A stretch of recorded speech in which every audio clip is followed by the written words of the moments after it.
Halo teman-teman, kembali lagi di channel iNetwork. Di video kali ini saya akan menjelaskan beberapa perangkat yang biasanya digunakan di dalam perusahaan seperti sebelumnya di dalam perusahaan kelas menengah ke atas, yang biasanya di situ sudah terdapat firewall dan untuk menghubungkan antar gedungnya menggunakan fiber optik. Baik, saya akan memulai di perangkat yang paling atas.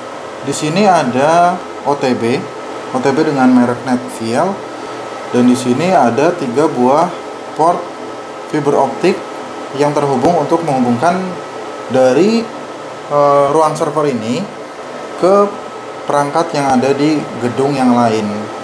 Karena jaraknya itu lebih dari 100 meter dan tidak bisa kita menggunakan kabel Ethernet untuk menghubungkan antar gedung, makanya kita menggunakan jaringan fiber optik.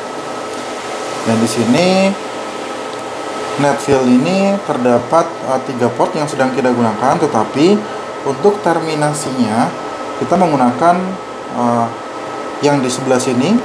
Di modul yang ini kita menggunakan 12 core, dan 12 core itu seperti penjelasan sebelumnya, apabila kita menggunakan 12 core itu hanya bisa digunakan untuk 6 colokan atau 6 SFP gitu, karena kita menggunakan SFP yang multimode gitu. Dan SFP multimode yang kita gunakan itu dengan konektor SC.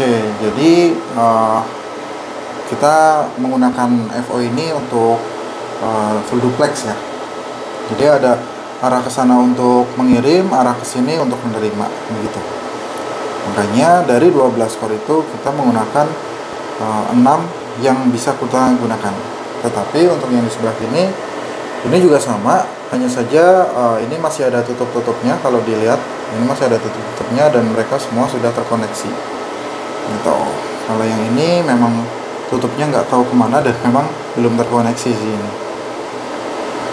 Oke, selanjutnya di bawahnya ini ada FortiGate 100F. FortiGate 100F ini adalah firewall yang digunakan di perusahaan ini. Fungsinya seperti yang kita ketahui, firewall FortiGate itu sangat banyak sekali, terutama untuk keamanan ketika user atau klien sedang browsing di internet. Jadi fitur firewallnya itu pasti terpakai.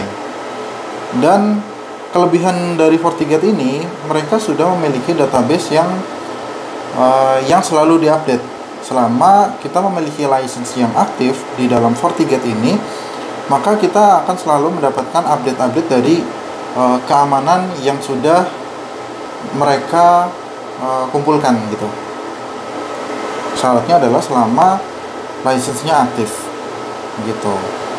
Dan untuk colokan-colokan ini kalau kita lihat ada berapa ya? Ada 1, 2, 3, 4, 5, dan 6. Dan ini kalau kita lihat di sini ada port DMZ, port 1, port HA. Sebenarnya nama-nama dari port DMZ 1, HA 1, 2, 3 sampai dengan ini kalau kita lihat di paling ujung ada 20 ya. Sebenarnya itu bisa kita gunakan sebagai apa saja, entah itu sebagai LAN atau sebagai WAN. Kalau kita di perangkat mikrotik itu kurang lebih sama ya. Jadi berapapun banyaknya port di mikrotik itu bisa kita gunakan sebagai WAN atau sebagai LAN. Dan juga sama dengan mikrotik, untuk fungsi routernya kita bisa menggunakan si FortiGate ini sebagai firewall dan juga bisa menggunakan sebagai router gitu. Tetapi di sini kita untuk routing utamanya itu kita tidak letakkan di FortiGate. Jadi ketika user connect ke WiFi atau menggunakan komputer, ketika terhubung ke jaringan itu tidak mendapatkan IP dari FortiGate, artinya DHCP servernya bukan di FortiGate, dan juga tidak mendapatkan gateway-nya. Artinya gateway-nya itu bukan dari FortiGate ini gitu. Nanti saya akan jelaskan di perangkat selanjutnya. Oke. Kalau di sini kita lihat ada kita menggunakan 3 WAN yang ini di WAN 1, WAN 2, dan juga di DMZ. DMZ juga kita pasang WAN karena supaya ngumpul aja gitu kan. Nah, sedangkan untuk port-port yang lain ini ke LAN existing ini dengan segmen yang berbeda, konfigurasinya itu dalemannya lah ya, karena kita tidak menggunakan full semuanya di perangkat router yang utama, tetapi ada beberapa yang ditaruh di sini juga gitu. Kemudian tentu saja ada yang digunakan sebagai kabel point to point. Point to point kemana? Mari kita lanjutkan ke perangkat berikutnya, yaitu kita skip dulu ini yang atasnya. Kita akan beralih ke Catalyst 9200L244XG. Ini adalah sebuah switch, lebih tepatnya ini adalah sebuah core switch yang mana dia memiliki fungsi layer 3. Layer 3 itu biasanya digunakan untuk melakukan routing. Jadi seperti yang saya jelaskan tadi, perangkat Catalyst 9200L ini dia sebagai core switch dan juga sebagai gateway dari user-user. Jadi kalau misalkan teman-teman biasa menggunakan IP 192.168.1.1 itu ditanam di si Catalyst 9200 ini. Begitu. Jadi ketika user connect, dia akan melewati jaringannya, itu melewati si core switch. Kemudian dari core switch itu di routing all ke FortiGate gitu. Jadi ketika kita menggunakan FortiGate ini, kita nggak terlalu banyak membuat rule dengan interface yang berbeda. Jadi cukup satu interface, yang penting kita define IP-nya berapa yang boleh atau yang nggak boleh gitu. Dan kemudahan dari menggunakan core switch, yang mana core switch itu menjadi gateway adalah seperti itu. Kemudian kalau kita lihat di sini memang terdapat 3 SFP yang digunakan. Ini semuanya aktif ya untuk menghubungkan ke 3 gedung yang berbeda atau 3 switch distribusi yang berbeda gitu. Kalau di sini case-nya adalah kita menggunakan satu switch di tiap area, di setiap distribusi, jadi tidak ada penambahan switch lagi. Biasanya kalau misalkan kita mau menambahkan 2 switch di satu rak wall mount yang di area, yang di distribusi, itu kita bisa menggunakan 2 kabel FO, karena dalam satu tarikan FO itu kan lebih dari 2 core ya. Ini menggunakan 2 core. Jadi kita bisa sekalian satu tarikan untuk 2 switch gitu. Tapi ini kita hanya menggunakan satu saja, dan di sana juga hanya ada satu switch distribusi begitu. Ini adalah penampakan dari core switch-nya, dan kita menghubungkan ke beberapa perangkat ya. Ini ada yang ke server, ada yang ke MVR, dan ada yang ke switch distribusi. Oke, kita berlanjut ke atas lagi, balik lagi ke atas. Nah, dari core switch ini, karena ini di ruang server, atau biasanya kita meletakkan ruang server itu di ruang office. Nah, makanya kita juga ada tarikan ke switch distribusi untuk office, itu tidak perlu menggunakan kabel fiber optik. Dan ini adalah tarikan yang ke office. Ini kabelnya terhubung ke atasnya, Catalyst 1000 series. Dan ini Catalyst 1000 series ini kita gunakan untuk menghubungkan komputer-komputer yang ada di office. Begitu. Catalyst 1000 series yang non PoE. Kalau kita lihat penampakannya, dari tampilannya ini tidak ada garis kuning ya. Biasanya untuk brand Cisco sendiri, ketika mereka menandakan bahwa switch itu PoE atau non PoE, biasanya di bagian portnya itu atau di bordernya terdapat garis kuning. Nah, mari kita lihat perbedaannya antara switch 1000 series yang PoE, kalau ini 24 port, dengan switch Catalyst 1000 series yang ini yang non PoE dengan switch yang PoE. Dan ini adalah penampakan Catalyst 1000 series yang PoE. Kalau kita lihat di bawahnya itu terdapat garis kuning yang menandakan dia itu switch yang PoE. Kalau di sini nggak kelihatan ya full dari spesifikasinya, berbeda dengan yang katalis 9200. Ini sudah dijelaskan bahwa 9224 itu non PoE. Kalau misalkan dia PoE itu 24P kodenya. Ada huruf P yang artinya PoE.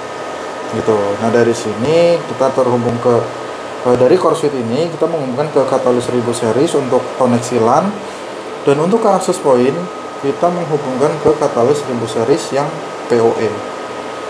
Dan perlu diingat ketika teman-teman menggunakan Cisco Catalyst 1000, perhatikan juga power budgetnya, karena dari